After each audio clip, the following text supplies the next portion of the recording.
Would you kindly? Would you kindly get this? Would you kindly find that? Would you kindly find that? Would you kindly find? Would you kindly get this? Do I have everybody's attention now? Quality control is that biggest thing I'm talking about. With the Nintendo, Microsoft, or Sony, your game has to adhere to certain requirements. Like, for example, back when in the earlier days of the Xbox 360, your game had to be rendered in 1280 by 720, bare minimum, at least. That was a requirement. You could not get around it. Later, Microsoft lifted that, so now you can render in whatever you choose, I'm assuming, but back then, had to be 1280 by 720, 720p HD.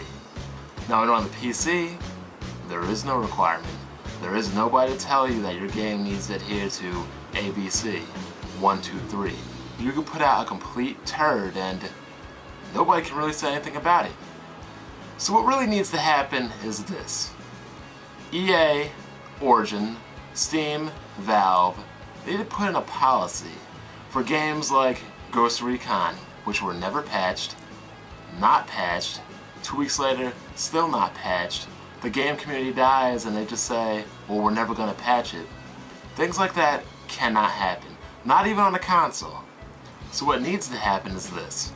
If your game has a game-breaking bug, needs a fix, needs a patch, and you refuse to do it, EA, Valve should take your game off the marketplace. Either that, or you should be fined. The developer, the publisher should be fined X amount of money until they fix their game. It's an embarrassment that Valve or EA even sells games that are broken. Whether it's on PSN, Xbox Live, EA's Origin, Valve Steam, Green Man Gaming, CDKeyhouse.com. I really can't blame CDKeyhouse.com or Green Man Gaming because in essence all they're doing is selling you an activation code for Steam or Origin. But that is something that needs to be fixed because there is no quality control.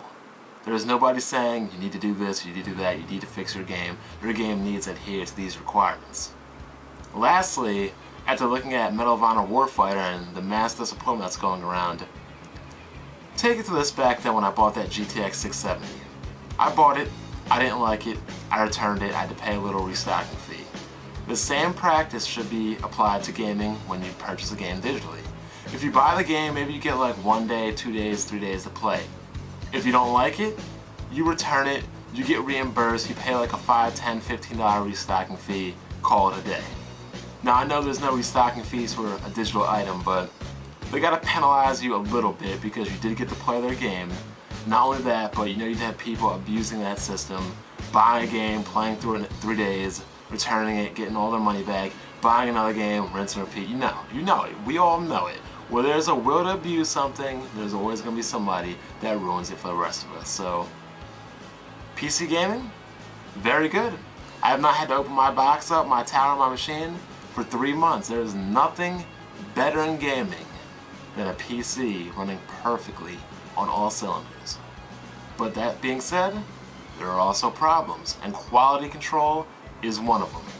And that's just how I feel about it.